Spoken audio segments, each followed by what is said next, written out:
In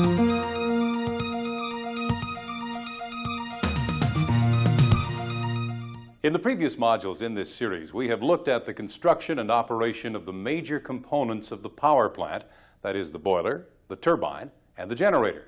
Now it's time for us to move on and study the various systems and auxiliaries which are needed to interconnect to the major items of equipment and also to provide support services. Plant systems and auxiliaries consist of a vast array of pipework, valves, heat exchangers, pumps, compressors, and other devices, all connected in such a way as to provide for specific functions and needs. In this segment, we'll look at the various steam systems comprising A, the main steam supply from boiler to turbine, B, the reheat steam, C, the extraction steam from the turbine, and D, the auxiliary steam system. In many industrial installations where steam is employed, the boilers feed into a common header like this. Steam then flows from the header to the various items of plant, such as dryers, digesters, turbine-driven pumps, and perhaps a turbine generator. In this arrangement, the steam pressure will be relatively low, say 250 to 500 psi. Each boiler is fitted with a non-return or check valve to allow boilers to be floated on or off the header to meet steam demand. Stop valves are fitted in each boiler to permit them to be isolated at times when maintenance is to be performed. Nowadays, it is more likely that an industrial installation will include a back-pressure turbine or pass-out turbine like this. In this case, one single boiler feeds each turbine, and the pressure is likely to be about 1,200 to 1,500 psi. Steam exhausting from the back pressure unit or extracted from the pass-out unit feeds into the common header, which then supplies the industrial process. Where the plant is devoted to the production of power only, it is normal for each turbine to be supplied from its own individual boiler, so forming an individual boiler turbine generator unit. The main steam circuit is relatively simple, with one line passing from the boiler outlet to the turbine inlet. For a modern power plant, the steam pressure will probably be within the range of 1,800 to 2,800 psi. In order to withstand this high pressure, the walls of the pipework must be thick, perhaps 2 to 3 inches, depending upon the pipe diameter. The steel alloy materials containing chrome and molybdenum are selected to withstand the stresses imposed by the high temperature operation. A thick layer of heat insulation is placed around the pipe to prevent heat loss to atmosphere. Note the valves which are installed in this system. In this particular boiler, we have a stop valve located at the steam exit. In many cases, this valve is omitted and steam passes directly from the boiler down to the turbine's stop valve, which provides the turbine protection by closing automatically in case of a turbine trip. In this module, we'll be looking at the situation in which the boiler stop valve is installed. Once the turbine stop valve is open, steam passes into the steam chest, and from here it is admitted into the turbine through the control valves. During a cold start of this unit, we would need to charge the main steam line from the boiler stop valve down to the turbine stop valve. However, with steam pressure on one side of the valve at, say, 900 psi and 0 on the other, we would find it quite impossible to open this large valve. To overcome this problem, 1 or 2 small bypass valves are fitted, say 1 inch in diameter. Due to the much smaller face of this valve, it can be opened to allow steam to enter the main steam line. Initially, this steam line will be cold, and the steam will obviously condense. This condensate must be removed through the drain lines, which are fitted at low points on the line, including just before the turbine's stop valve. Initially, water will discharge from the open drain lines, but eventually, as the piping warms up, this will turn to vapor as less condensate is produced. The drain valves can then be closed, except the before stop valve drain, which should be left partially open. During this time, the pressure in the pipework should be building to a level equivalent to the boiler pressure and allow the boiler stop valve to be opened. This maneuver cannot be accomplished too quickly, as we must allow time for the pipework to heat at a reasonably unified rate. The whole operation could take as long as 45 minutes or more. A similar procedure must now be adopted to charge the turbine steam chest, that is, by opening the turbine stop valve bypass. We have already discussed this procedure in the module on turbine operation. The most important thing in this maneuver is to make sure that all of the water is discharged from the drain lines to prevent any water from being carried along with the steam and damaging the turbine when we start up. The piping must undergo considerable expansion as its temperature is raised from, say, 200 to 1,000 degrees Fahrenheit. The runoff pipework is designed with deliberate bends and turns to accommodate the expansion between two fixed points, that is, the boiler outlet and turbine inlet.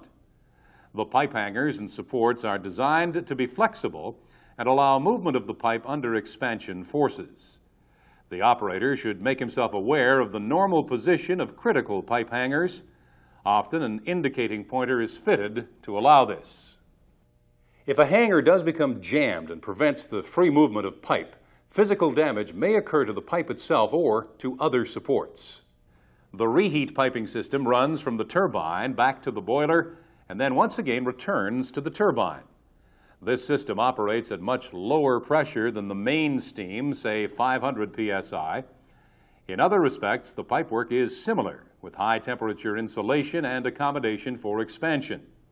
Care must also be taken that correct drainage procedures are carried out to prevent any possibility of water induction into the turbine during startup. Right, let us now move on to look at the extraction steam system. We have already mentioned that steam is extracted at various points along the turbine and used for feed water heating and perhaps for industrial process work.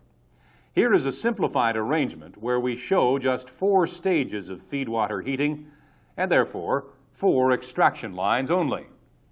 The extraction steam lines operate at much lower pressure than the main steam.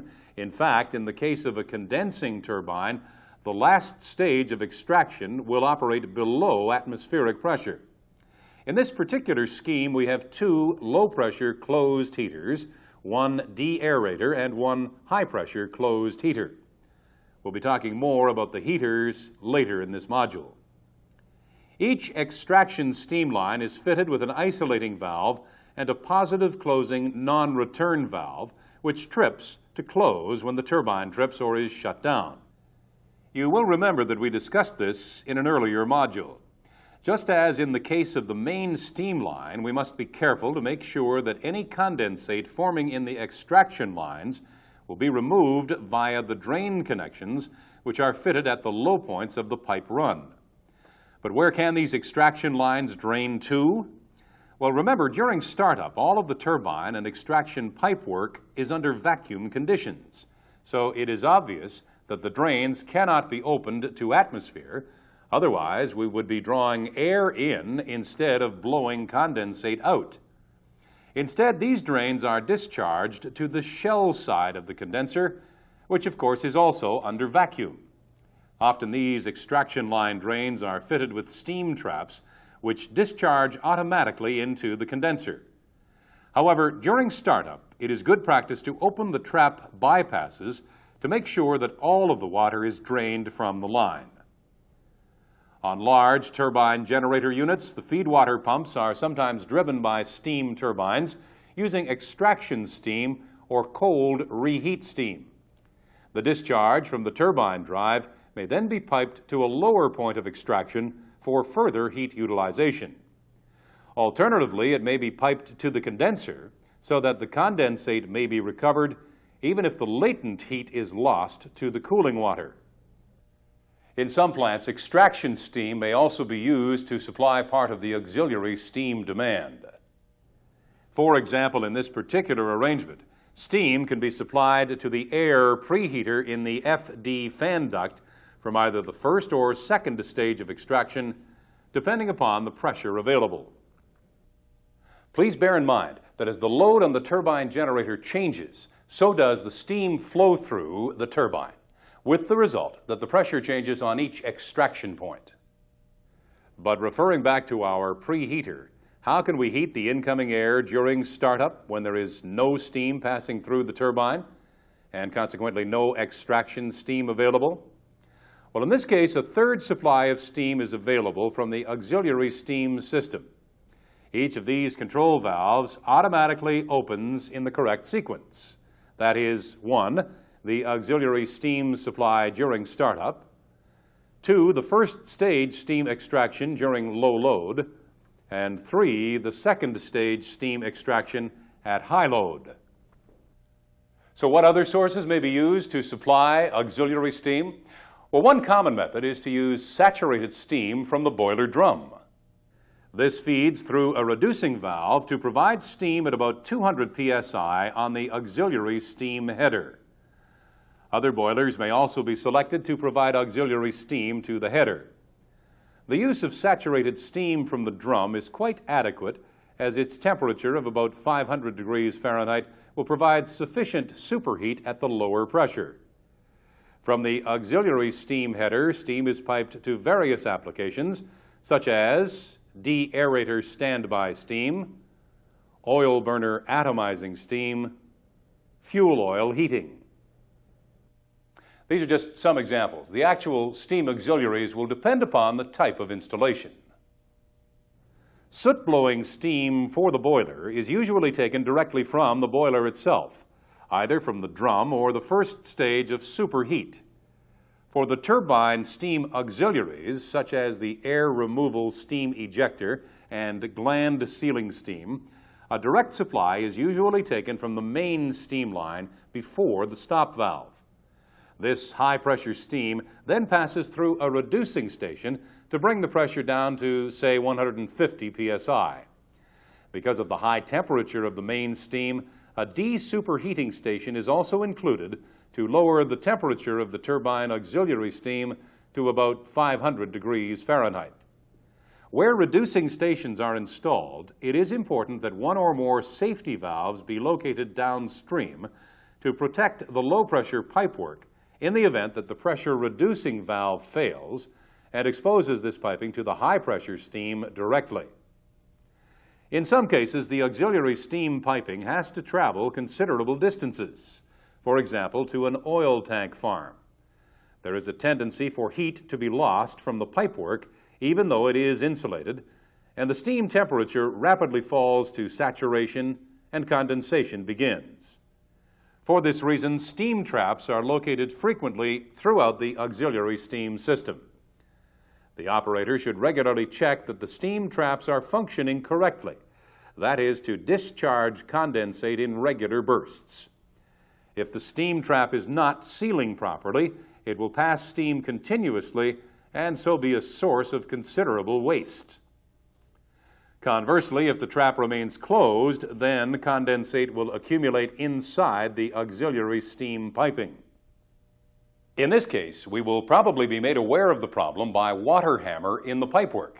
This occurs as the water flashes into steam intermittently. The water hammer can produce considerable mechanical movement and shock to the steam pipework and may result in broken hangers and supports, as well as leaks at valves and other equipment connections.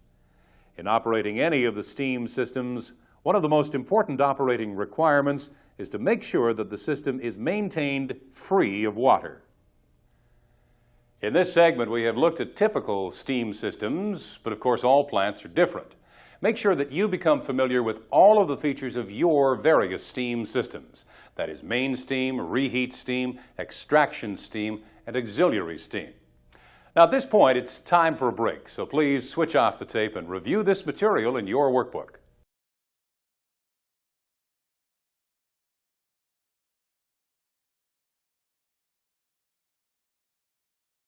You'll remember at the beginning of this series, we looked at the basic closed cycle of the thermal power plant. We noted that the function of the condensate and feed water system is to collect condensed steam, that is, condensate, from the condenser, and return this to the boiler as feed water. The condensate collecting in the bottom of the condenser will ideally be at the same temperature as the steam exhausting from the turbine. In this situation, it is only the latent heat that is transferred from the steam to the condenser cooling water as the steam condenses. The actual temperature of condensate in the hot well is probably within the range of 80 to 100 degrees Fahrenheit, depending upon the vacuum in the condenser, and this in turn is dependent upon other conditions such as cooling water temperature. By the time this condensate enters the boiler as feed water, the temperature will be in the region of 400 to 500 degrees Fahrenheit, thus requiring less heat to be added in the boiler. During its passage from the condenser hot well to the boiler feed water inlet, the condensate receives heat from a number of sources. Initially, a small amount of heat is picked up as the condensate passes through the steam air ejector condenser and from here through the gland steam condenser. In both cases, this heat recovery improves efficiency as it condenses ejector exhaust steam and leak-off gland steam. The condensed steam is then routed back to the condenser hot well. A drain cooler is often located here and uses condensate to extract heat from water returning in the heater drains. The condensate then passes through several feedwater heaters where heat is added by extraction steam. In this particular scheme shown here, we have two closed type heaters and one open heater where the extraction steam comes into contact with the condensate. This vessel is known as a de-aerator, as the mixing of steam and water liberates any dissolved gases, principally oxygen, from the water. We'll be talking more about the construction and function of feedwater heaters in the next segment. The pressure inside the de-aerator varies with the extraction steam pressure. At full load, this is likely to be, say, 150 psi. However, at lower load, this pressure would be considerably lower. Often, the de-aerator is located at a high elevation in order to provide a positive pressure to the suction of the boiler feedwater pump. The boiler feedwater pump draws condensate from the de-aerator and pumps this through further closed feedwater heaters, one in this example, and on into the boiler. We have, in fact, two pumping loops to transfer the water from the hot well to the boiler. First, the condensate pump pushes the condensate through the coolers and closed feedwater heaters and up into the de-aerator. In order to achieve this, the condensate pump must operate at a pressure of about 250 psi. This part of the system, as you would expect, is known as the condensate system. From the de-aerator onwards, we refer to the continuation as the feedwater system, which operates at much higher pressure. The pressure developed by the boiler feedwater pump must be sufficient to overcome losses in the piping system, plus the pressure in the boiler itself. This means that the boiler feedwater pump discharge pressure must be about 2,000 to 3,000 psi, depending upon the particular installation. The feedwater pump may be driven by an electric motor or a steam turbine. The steam turbine has the obvious advantage of variable speed control, which can be used to adjust the quantity of water being supplied to the boiler.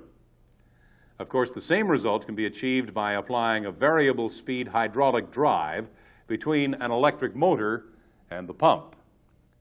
The ability to control the quantity of water being pumped into the boiler is vital for safe boiler operation, and the control system must be able to respond rapidly to changes in water level in the boiler caused by variation in turbine load. One of the most common forms of boiler feedwater control is effected through a modulating feedwater control valve. This valve is usually operated according to signals from the boiler control system. In order to provide finer control at low loads, a small bypass is usually fitted, complete with a control valve. The two valves operate together in response to signals from the boiler water level control system. During startup and at low load, the small control valve is operated. Eventually, as load increases, this valve approaches the full open position, and the large valve takes over the operation. A further bypass may be fitted around both of these valves for use in case of failure of the boiler control system or valve actuators. This manual bypass is usually operated by a remotely controlled motor actuator. With the arrangement shown here, a potential problem could arise during normal operation if both control valves were to close, perhaps due to a high water level in the boiler drum. In this case, there would be zero flow of water through the feed water pump. And as the pump is continuing to rotate, the temperature of the water would rapidly increase and start flashing into steam. This could cause considerable damage to the pump internals. In order to prevent this problem, a recirculating line is fitted to the pump discharge. In the event that the feed water flow through the pump falls below a preset minimum, the recirculating valve opens automatically and passes water directly back to the de-aerator, thus maintaining the pump in a safe operating condition. In many power plants, 2 boiler feed water pumps may be installed, providing 100% standby. An alternative to this arrangement is to provide 3 50% pumps. The standby pump may be made available for automatic start in case of failure of the running pump and a decrease in feed water pressure. The feed water pump is truly the heart of the power plant cycle and therefore must provide 100% reliability in supplying high-pressure feed water. Make sure that you're familiar with all the mechanical details of your particular feed water pumps and especially the procedures for making the pump available. For example, on the standby pump, you will typically need to make sure that the inlet and outlet isolating valves are open, the pump is fully charged with water, and all air has been vented. The recirculating line isolating valves are open. The recirculating line control valves should be open, as there is no flow passing through this standby pump. Sealing water is being supplied to the glands. Cooling water is being supplied to the bearings and the lube oil cooler. The forced lubrication system must be available for service with the correct amount of lube oil in the tank. The balance piston leak-off line must be open if installed. The purpose of this line is to help balance the axial thrust of the pump impeller. And the driving motor must be ready for operation with the breaker racked in and power available. Your particular pumps may have other requirements. Make sure that you're familiar with all of these procedures. As well as providing feed water for the boiler, the feed water system provides water for the de-superheaters, that is, on the main steam and reheat systems. De-superheating water is tapped off the feed water system at a point fairly close to the feed water pump. The reason for this is as follows. A sufficiently high pressure must be available in order to force the de-superheating water into the steam systems. The temperature of the water should be such as to provide cooling action.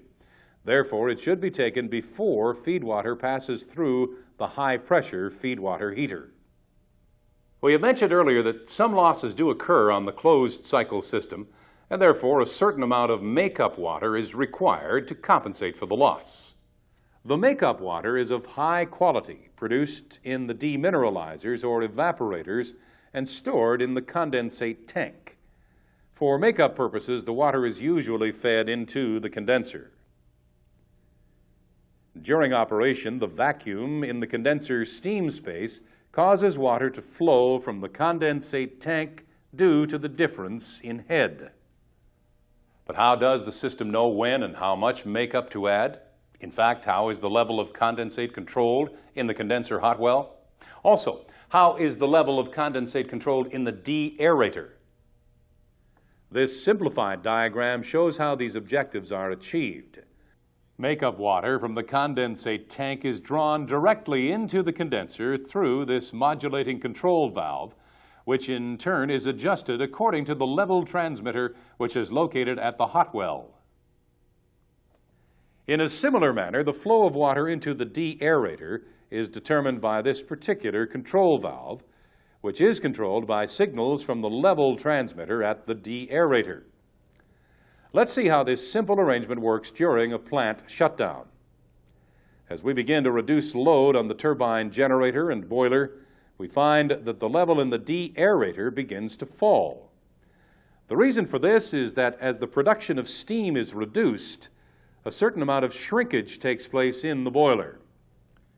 Consequently, the boiler water level control system draws more water from the de-aerator. This in turn causes the de-aerator control valve to open up and so draw more water from the hot well. As the level in the hot well falls, more water is drawn from the condensate tank. When load is increased, the opposite situation takes place, as the boiler water level increases due to swell.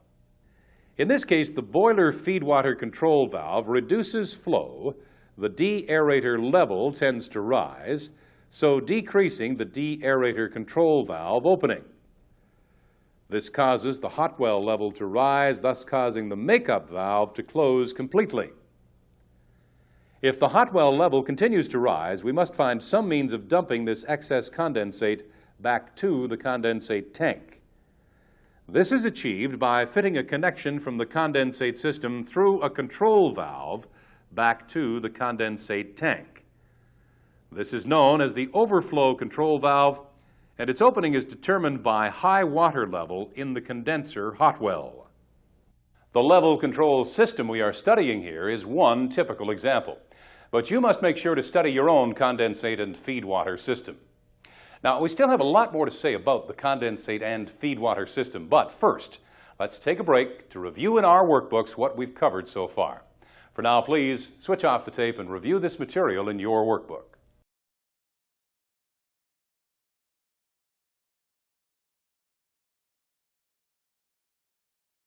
When you walk around your own condensate system, you'll notice a large number of connections to various pieces of equipment. Let's look at a typical arrangement. Soon after the condensate pumps, we notice small piping connections to the chemical feed system. This allows us to fill the chemical feed tanks and mix additives such as morpholine, hydrazine, cyclohexylamine, and other products for subsequent injection into the condensate system. We will also see connections to supply condensate to the gland steam, de-superheater, and to the turbine exhaust hood sprays. We also note here a recirculation connection which passes condensate back to the condenser through a control valve. This connection is used during startup of the turbine to ensure a constant flow of condensate through the ejector condenser and gland steam condenser. This is necessary because during the initial stages of startup, there will be no feedwater flow to the boiler and consequently no condensate flow to the de-aerator. Later, as condensate flow increases, the flow measuring element signals the recirculating valve to close. Note that all of these control valves are equipped with a manual bypass to allow some manual operation in case of failure of the control system. In actual fact, this would be difficult to manage, but it would at least allow us to perform a shutdown in reasonable safety. One other important connection in the condensate system is from the condensate fill pump, which is located adjacent to the condensate tank. This fill pump provides sufficient pressure to allow us to add water to the de-aerator or the condenser when the unit is off load. In this condition, of course, there would be no vacuum in the condenser to draw water from the condensate tank. Now, at this point, let's turn our attention to the feedwater heaters. In our earlier example, we looked at a system which contained 4 stages of feedwater heating. However, it is quite common to have 7 stages and even more. Moreover, in large plants, each stage may consist of 2 feedwater heaters. However, in all of this, the principle of operation is the same. So we will continue our discussion by looking at the 4 stages of extraction. There are 2 basic types of heat exchanger used in the feedwater system. That is, the closed type and open type. For example, the 2 low-pressure heaters shown here are of the closed type, meaning that the condensate passing through the heater does not come into contact with the extraction steam, which is providing the heat. Closed feedwater heaters may be constructed in the vertical position like this, or horizontally as shown here. In either case, the internal construction is similar. This type of heater is known as a tube and shell heater. Water enters at one side of the water box and passes through U-shaped tubes to exit at the other side of the water box. The condensate is pushed through the large number of tubes, typically about 300, by the pressure on the condensate pump discharge. The tubes are supported and held in place by internal baffles. Extraction steam enters the shell and fills the space around the tubes, consequently giving up heat to the water passing through the tubes. The steam condenses and falls to the bottom of the heater from where it is drained, passing through the heater drain system back to the condenser. As the steam condenses, it releases a small amount of dissolved gases such as oxygen and carbon dioxide. It is important that these uncondensable gases be removed, otherwise they will collect around the tubes and provide a resistance to the transfer of heat. The gases are drawn off through the vent system, which is piped back to the condenser. In practice, vents are fitted at both the top and intermediate level of the heater. The reason for this is that air finds its way to the top of the heater, while carbon dioxide remains at the lower level just above the water level. In most plants, the venting arrangements are as shown here. You can see that the upper and lower vents from the heater join together and pass through this orifice direct to the condenser, which is, of course, operating at much lower pressure. The objective of the orifice is to reduce the flow. Otherwise, excessive steam may pass through the vent in addition to air and carbon dioxide. However, during startup, the difference in pressure between the heater shell and the condenser is not very great. Therefore, in order to make sure that the heater is well vented, a bypass valve is fitted around this orifice. This valve should be opened during startup and closed when the unit is placed online at minimum load. In the example shown here, both low-pressure heaters are vented to the condenser. Now let's take a look at the heater drains. Remember that the B heater operates at a higher internal pressure than the A heater, and this in turn is at a higher pressure than the condenser. The heater drains are therefore cascaded like this. The drains from heater B pass into heater A, where more heat is given up.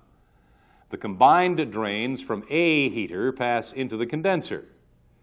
Control valves are placed in both heater drain lines to maintain a minimum water level at the bottom of each heater. The operator must always note the position of these control valves as part of his regular inspection. As you would expect, at higher loads, more extraction steam is being condensed, and consequently the control valve must be opened quite wide in order to maintain the level inside the heater. If the control valve for some reason or other becomes defective and opens too far, then all of the water would drain from the heater and steam would blow straight through into the condenser. This would be extremely wasteful, as the steam is not condensing and giving up its latent heat to the condensate. Conversely, if the valve is defective and does not open enough, the water level will rise in the heater and blanket a number of tubes, so reducing the effectiveness of the heat exchange. One highly dangerous condition that can occur is internal tube leakage. In this situation, condensate could pass directly into the shell of the heater and rapidly fill the space inside. This water could then pass back up through the extraction line and into the turbine. As we have mentioned several times before, this is prevented by the positive closing non-return valves on the extraction lines, which close when high water levels occur in the heater. In some installations, the high water level causes the condensate to bypass the heater altogether by automatically operating the motor-actuated isolating valves in the following sequence: open bypass valve and then close inlet and outlet valves. The matching of extraction steam flow to the heater and condensate flow through the heater takes care of itself automatically. As more condensate is pumped through the heater, more steam is condensed, so reducing pressure and pulling more steam from the turbine. In operating closed feedwater heaters, the operator must be sure to check that venting and drainage of the heater is functioning correctly. In the system shown here, we have another closed heater on the high-pressure feedwater side of the system. In this case, operation of the heater is similar to the LP heaters. The main difference is that the heat exchanger must be built more ruggedly to withstand the much higher pressures on both the feedwater side and the extraction steam side. As before, care must be taken with venting and drainage of condensate from the shell. However, in the case of this high-pressure heater, both the vent and heater drains are piped to the de-aerator, which of course operates at lower pressure. In many plants, this differential is insufficient at low load to create the flow of drains from heater to the de-aerator. Remember that in many plants, the de-aerator is located at a high elevation. To avoid this problem, the high-pressure heater drain can be alternatively routed to the condenser by automatic operation of control valves. Okay, now let's turn our attention to the open heater in this system, that is the de-aerator. The de-aerator actually has two functions: to add heat to the condensate and feed water to improve cycle efficiency, and to expel oxygen and other dissolved gases from the boiler feed water. The presence of dissolved oxygen in feed water is a prime cause of corrosion in boiler tubes. Removal of as much dissolved oxygen as possible is essential. And normally we try to limit the amount of dissolved oxygen in feed water to as low as 2 or 3 parts per billion. A typical de-aerator looks like this.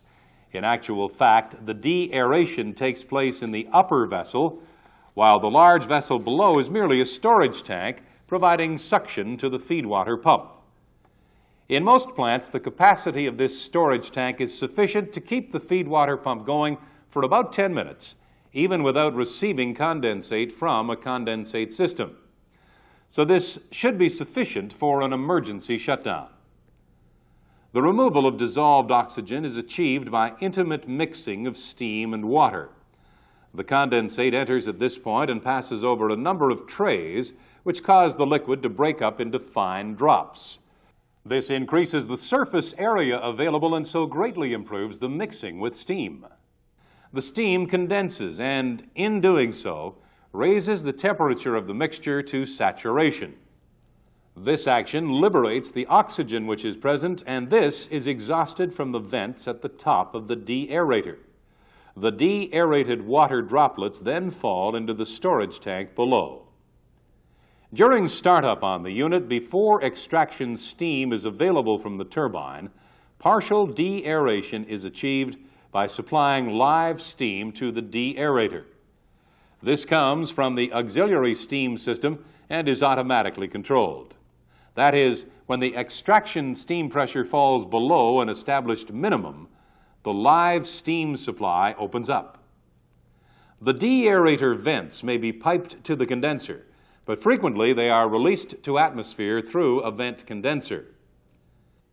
In this arrangement, most steam blowing to atmosphere through the vent is condensed as it passes over the condensing tubes, which transfer heat from the steam to the incoming condensate. So much for feedwater heating. Clearly, the condensate and feedwater system is a vital artery in the operation of the power plant, providing the essential water for boiler operation and collecting condensate returning from feedwater heaters and other equipment. We have mentioned the importance of adequate venting of feedwater heaters, but venting is also necessary when filling the piping system with water in preparation for operation. All of the condensate and feedwater piping is fitted with high point vents discharging to atmosphere. When the system is being filled, it's important that the vents remain open to allow air to be discharged. When water can be seen exhausting from the vents, they may be closed. Equipment such as pumps and heat exchangers are treated similarly. Now, at this point, it's time to move on and look at cooling water systems. But before we do that, let's take a break. For now, please switch off the tape and thoroughly review this material in your workbook.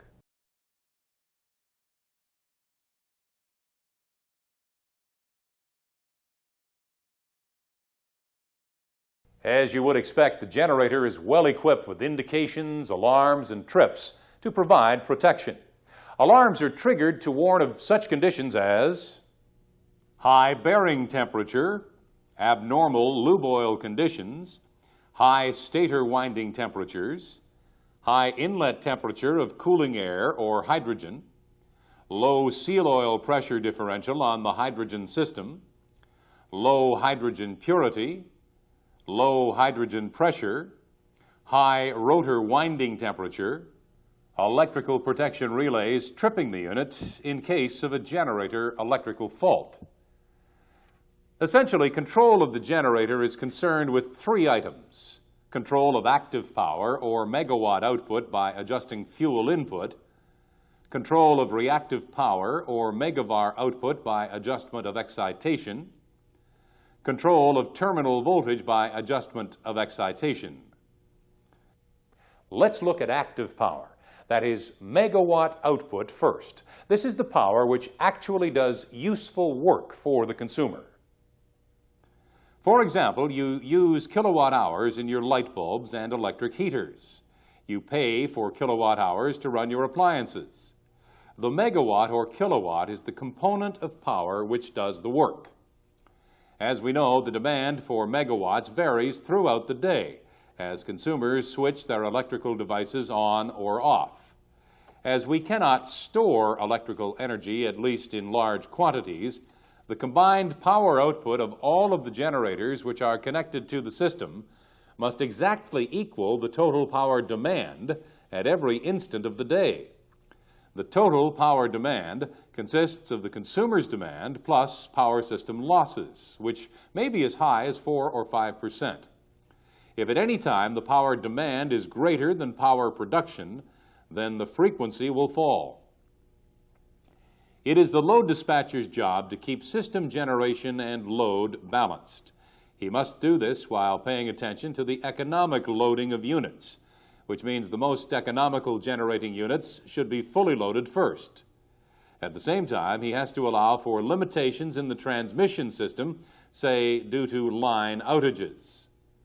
So the load dispatcher's job is quite a handful, just as much as the turbine operator's. However, he is assisted by computer programming and by automatic devices such as the turbine governor and the dispatcher's automatic generation control system, known as AGC. We mention all this as background so that you can appreciate the dispatcher's urgent appeal to you on occasion for either a rapid increase or decrease of unit output. We know that in order to change the generator's active power output, we must change the energy input, that is, the steam flow through the turbine. This may be performed in several ways: manually by the operator in accordance with predetermined loading instructions or on request from the dispatcher; automatically by the turbine governor, which responds to changes in turbine speed, which is in turn related to system frequency; automatically by the dispatcher's AGC if this particular generator is being used for regulation, that is, to assist in frequency control. Most of the machines on the system, that is, steam turbines, gas turbines, and hydro turbines, will operate on governor control. If there is a sudden increase in system load, all of the machines immediately slow down, and this is immediately detected by the governors. Governor response opens up the fuel inlet or steam inlet valves, and so increases the unit outputs in order to meet the increased load demand. This action takes about 10 seconds to stabilize. However, it is important to note that although each governor moves to stabilize the frequency, it does not return the frequency to its original position. This is due to the regulating characteristic which is built into the governor known as speed droop.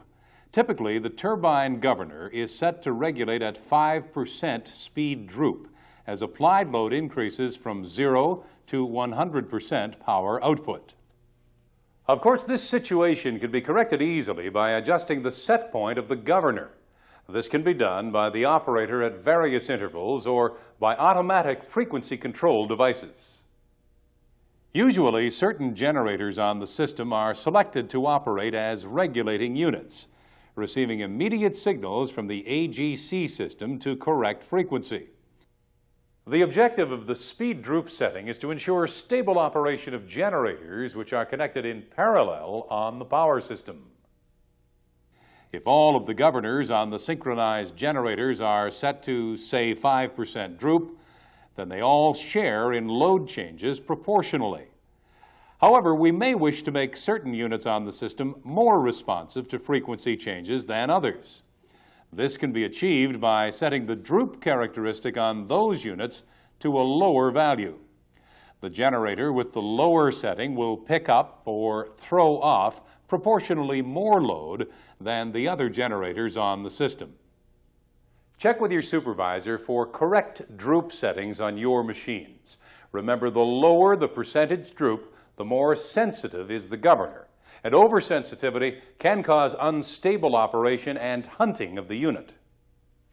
Now remember, all of the units which are connected to the power system are running at precisely the same synchronous speed. This is obvious because they are synchronized together, and the frequency is precisely the same at all points of the system. So how is it then that one unit may operate at, say, 100% capacity and another at 50%? Doesn't this mean that the unit with the greatest load is running faster? Well, beware of this trick question. Of course, it cannot run faster because, as we just said, the units are all synchronized together. So how does it then put out more load? Well, the answer is in the load angle, or power angle. This is the relative angle between the induced voltage due to the rotor and the terminal voltage, which is dependent upon the power system. This diagrammatic representation shows the situation at zero load. The rotor and the stator voltage are exactly in phase. If we wish to increase the load output from the unit, we add more energy to the prime mover. This initially accelerates the rotor so that it moves ahead in phase. There is now a power angle or load angle created between the rotor and the stator voltage. This in turn causes power to flow from the generator into the system. To further increase power output, we increase steam flow and so further increase the load angle, which in turn increases the power output. In each case, the rotor settles down to its new condition and continues to run at the new load angle. At maximum load, the load angle will probably be about 60 degrees. So now you can see if we have, say, 3 units in parallel on a common bus. The unit which is generating at 100% capacity will have a load angle of about 60 degrees. The unit at 50% output will have a load angle of about 30 degrees, and the unit at zero load has a load angle of 0 degrees.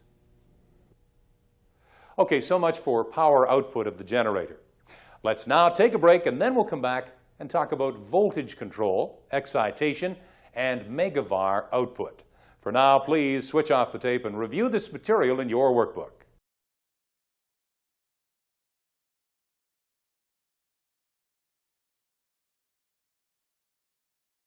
Control of the generator output voltage is affected by adjusting the magnitude of excitation current.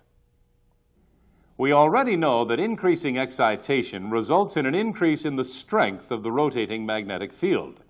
This, in turn, brings about an increase in the voltage, which is induced into the stator conductors. Let's take a closer look at the excitation system to see how this control is carried out. First, we'll look at a simplified arrangement of the static excitation system. DC current from the rectifier is supplied to the rotor winding through collector rings on the shaft. The incoming AC to the rectifier is supplied from a dedicated transformer. The primary side of this transformer is fed from an auxiliary bus, or in some cases, the generator bus itself. The sine wave for the incoming three-phase AC voltage, which is applied to the rectifier, will look like this. After rectification, the DC output can be represented by this curve, and this may be further smoothed to look like this. The level of DC voltage can be adjusted by controlling the firing of a thyristor-type rectifier. The firing circuit is controlled by the field voltage regulator.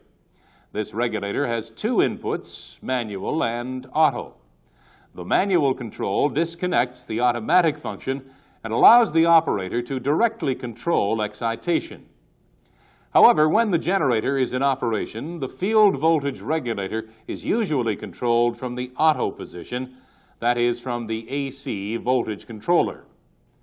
This controller monitors the generator bus output voltage through VTs and automatically adjusts excitation to maintain the set point voltage.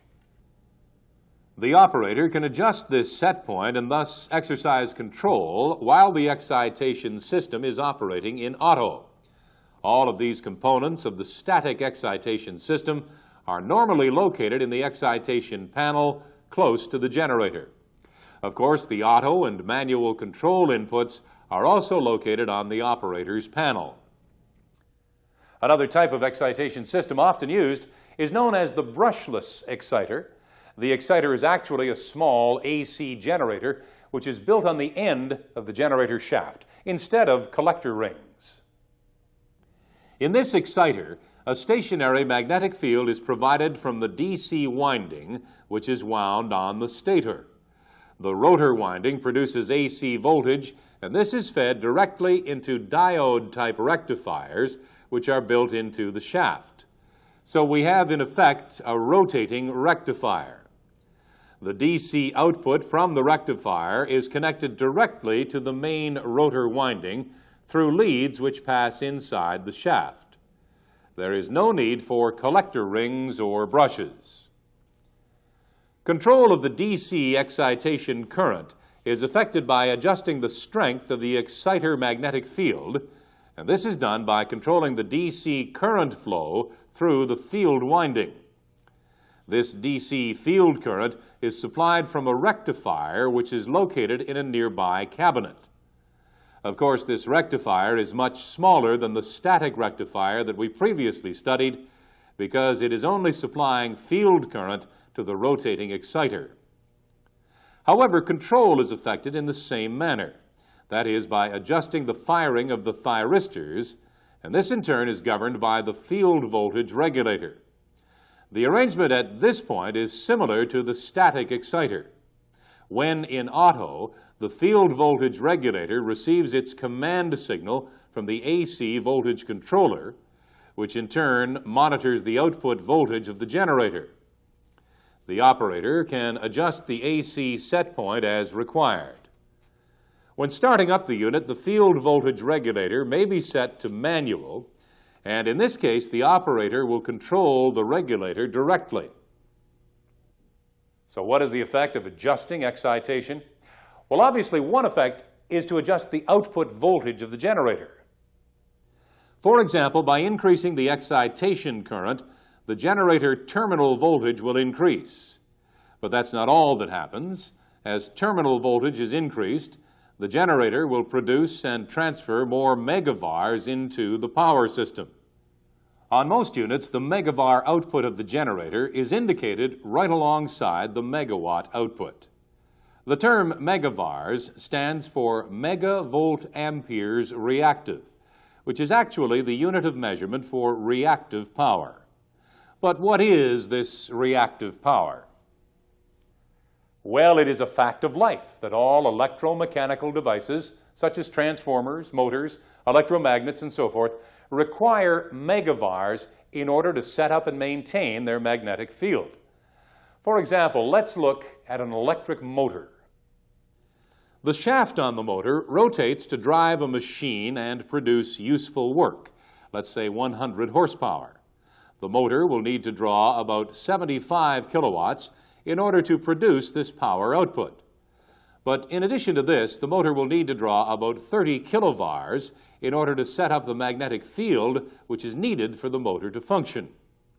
So on our power system, we have a demand not only for active power, that is megawatts, but also for reactive power, or megavars, and both of these power components must be supplied by the generators. Fortunately, the provision of megavars does not require any increase in energy input to the turbines. The fact is, reactive power does not absorb any energy at all. The reactive power actually oscillates twice per cycle between the magnetic field of the generators and that of the consumer's equipment. The average power consumed is 0. So why are we concerned about this reactive power? Well, the problem is that even though increased energy input is not required, increased current still flows through the generator windings and through the power system. The result of this is that we could easily overheat the generator windings if we had a high megawatt output plus a high megavar output. Definite limitations are placed upon the combined total output of megawatts and megavars. Megawatts and megavars act with different phase relationships to voltage. Active power is in phase while reactive power acts 90 degrees out of phase. The combination of megawatts and megavars is known as MVA, that is megavolt amperes. You will remember that in a DC circuit, if we multiply volts times amps, we get power in watts. However, in an AC circuit, volts times amps, VA, gives us apparent power, as it is a combination of vars and watts. The ratio of true power, that is active power, megawatts, to apparent power, MVA, is known as power factor. This generator capability curve shows us the limitation on MVA due to current in the stator. For example, at this megavar loading, we can only produce this amount of active power to stay within the machine's capability. Clearly, in order to keep within the MVA rating, we must reduce megawatt output if we wish to produce a large output of vars with the generator. However, there are other limits to observe in generator operation. As we know, in order to increase the megavar output of the generator, we must increase excitation. The increase in excitation current flow increases the heating of the rotor winding. This curve shows the limitation due to rotor heating. You can see that we can operate this generator at 180 megawatts and 0 megavars. But if we needed to produce, say, 100 megavars, then we would have to reduce the active power output to 140 megawatts in order to keep within the established rotor heating limits. We also run into trouble if we reduce excitation too much. In this case, as the voltage falls, vars will flow into the generator from the power system. This is shown on this curve as negative vars. The problem is that if the rotor current is reduced too much, the magnetic field may become so weak that the generator will lose stability and fall out of synchronism with the other units on the system. In order to prevent this, a minimum excitation limit is established, which is given by this additional curve here. This combination of limits provides the generator capability curve that you should be familiar with. For each specific generator, this curve is normally displayed in the control room. Make sure that you always operate the generator within these limits, whether you are supplying megawatts and absorbing or supplying megavars. Okay, now that we have you interested in this subject, I have to point out that any further discussion is really outside the scope of this program on steam turbines. If you would really like to know more about electrical system operation, please refer to our other programs. Most power companies already have our programs on power system operation, power system protection, and others. At this time, please switch off the videotape and thoroughly review this material in your workbook.